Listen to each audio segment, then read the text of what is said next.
Quattro gambe buono, due gambe cattivo. Nessun uomo, nessun padrone. Gli animali sono tutti uguali. Lui è il signore degli animali, ma né uova depone né tira l'aratro. È il più veloce dei criminali. Ruba il vello alle pecore e latte alle mucche. È il signore degli animali, è il più inutile di tutti. Dove finisce la vita di un animale? Tra le mani del boia crudele. Questa fattoria potrebbe dare da vivere a una dozzina di cavalli, a 20 vacche, a centinaia di pecore, assicurando a tutti una vita confortevole e dignitosa, oltre ogni immaginazione. Lui sa solo consumare e non sa nulla creare. Che cosa dobbiamo fare?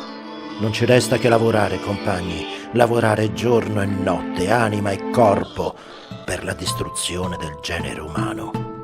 Rivoluzione. Rivoluzione.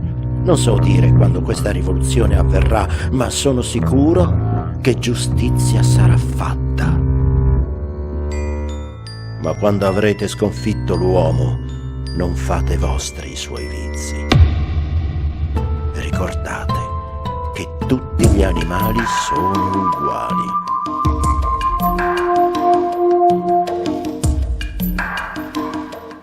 Che cos'è la vita di un animale? Una fatica senza fine. Cosa impara anzitutto un animale? A sopportare la schiavitù. Il nostro lavoro coltiva la terra, i nostri escrementi la fertilizzano, eppure nessuno di noi possiede più della sua nuda pelle. Il frutto del nostro lavoro ci viene rubato dagli esseri umani. L'uomo è il nostro vero unico nemico. Il segno distintivo dell'uomo è la mano, lo strumento col quale fa tutto ciò che è male. Nessun uomo, nessun padrone. Gli animali sono tutti uguali. Le creature di fuori guardavano dal maiale all'uomo e dall'uomo al maiale, ma già era loro impossibile distinguere fra i due.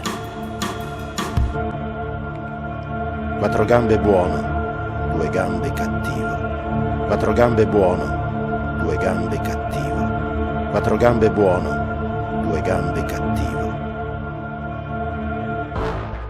Maggiori profitti per meno persone, maggior potere in meno mani, maggior controllo di animali e di uomini, sfruttare la terra.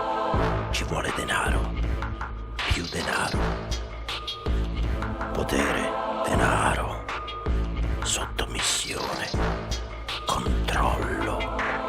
Quattro gambe buono, due gambe meglio.